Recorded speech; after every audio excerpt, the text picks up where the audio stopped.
एक समय काशी नगर में गंगा दरिया के घाट पर कुछ पंडित जी श्राद्धों के दिनों में अपने पितरों को जलदान करने के उद्देश्य से गंगा के जल का लोटा भरकर पटरी पर खड़े होकर सुबह के समय सूर्य की ओर मुख करके पृथ्वी पर लोटे वाला जल गिरा रहे थे।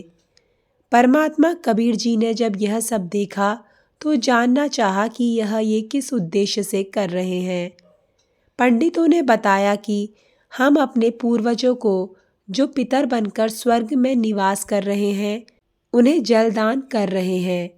यह जल हमारे पितरों को प्राप्त हो जाएगा। यह सुनकर परमेश्वर कबीर जी उन अंधश्रद्धा भक्ति करने वालों का अंधविश्वास समाप्त करने के लिए उसी गंगा दरिया में घुटनों पानी खड़ा होकर दोनों हाथों से गंगा दरिया का जल सूर्य की ओर पटरी पर शीघ्र शीघ्र फेंकने लगे।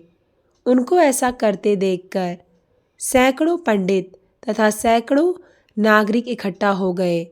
पंडितों ने पूछा कि हे कबीर जी, आप यह कौन सी कर्मकांड की क्रिया कर रहे हो? इससे क्या लाभ होगा? यह तो कर्मकांड में लिखी ही नहीं है। कबीर जी ने उत्तर दिया कि यहाँ से 1 किलोमीटर दूर मेरी कुटी के आगे मैंने एक बगीची लगा रखी है। उसकी सिंचाई के लिए क्रिया कर रहा हूँ। यह जल मेरी बगीची की सिंचाई कर रहा है। यह सुनकर सर्व पंडित हंसने लगे और बोले कि यह कभी संभव ही नहीं है। 1 मील दूर यह कैसे जल जाएगा? यह तो यही रेत में समा जाएगा। कबीर जी ने कहा कि यदि आपके द्वारा गिराया जल करोड़ों मील दूर स्वर्ग में जा सकता है तो मेरे द्वारा गिराए जल को 1 मील जाने पर कौन सी आश्चर्य की बात है। यह बात सुनकर पंडित जी समझ गए कि हमारी क्रियाएं व्यर्थ है। कबीर जी ने 1 घंटा बाहर पटरी पर खड़े होकर कर्मकांड यानी श्राद्ध व अन्य क्रियाओं पर सटीक तर्क दिया।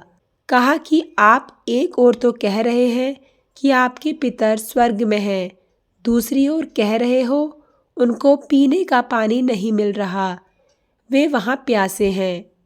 उनको सूर्य को अर्घ्य देकर जल पार्सल करते हो। यदि स्वर्ग में पीने के पानी का भी अभाव है तो उसे स्वर्ग नहीं कह सकते, वह तो रेगिस्तान होगा। वास्तव में वो पितरगण यमराज के अधीन यमलोक रूपी कारागार में अपराधी बनाकर डाले जाते हैं।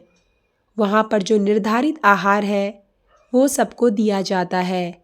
जब पृथ्वी पर बनी कारागार में कोई भी कैदी खाने बिना नहीं रहता, सबको खाना पानी मिलता है, तो यमलोक वाली कारागार जो निरंजन काल राजा ने बनाई है उसमें भी भोजन पानी का अभाव नहीं है। कुछ पितरगण पृथ्वी पर विचरण करने के लिए यमराज से आज्ञा लेकर पृथ्वी पर पैरोल पर आते हैं। वे जीभ के चटोरे होते हैं। उनको कारागार वाला सामान्य भोजन अच्छा नहीं लगता। वे भी मानव जीवन में इसी भ्रम में अंधभक्ति करते थे कि श्राद्धों में 1 दिन के श्राद्ध कर्म से पितरगण 1 वर्ष के लिए तृप्त हो जाते हैं। उसी आधार से रुचि ऋषि के चारों पूर्वज पितरों ने पैरोल पर आकर काल प्रेरणा से रुचि ऋषि को भ्रमित करके वेद अनुसार शास्त्रोक्त साधना छुड़वाकर विवाह कराकर श्राद्ध आदि शास्त्राविरुद्ध कर्मकांड के लिए प्रेरित किया। उस भले ब्राह्मण को भी पितर बनाकर छोड़ा। पृथ्वी पर आकर पितर रूपी भूत किसी व्यक्ति में प्रवेश करके भोजन का आनंद लेते हैं, अन्य के शरीर में प्रवेश करके भोजन खाते हैं। भोजन की सूक्ष्म वासना से उनका सूक्ष्म शरीर तृप्त होता है, लेकिन 1 वर्ष के लिए नहीं। यदि कोई पिता दादा दादी माता आदि किसी पशु के शरीर को प्राप्त हैं तो उसको कैसे तृप्ति होगी? उसको 10-15 किलोग्राम चारा खाने को चाहिए। कोई श्राद्ध करने वाला गुरु पुरोहित भूसा खाता देखा है? आवश्यक नहीं है कि सबके माता पिता दादा दादी आदि पितर बने हों। कुछ के पशु पक्षी आदि अन्य योनियों को भी प्राप्त होते हैं, परंतु श्राद्ध सबके करवाए जाते हैं। इसे कहते हैं शास्त्र विधि त्याग कर मनमाना आचरण यानी शास्त्राविरुद्ध भक्ति। तो दोस्तों, अगर आपको कहानी पसंद आई हो तो चैनल को सब्सक्राइब ज़रूर करें। धन्यवाद।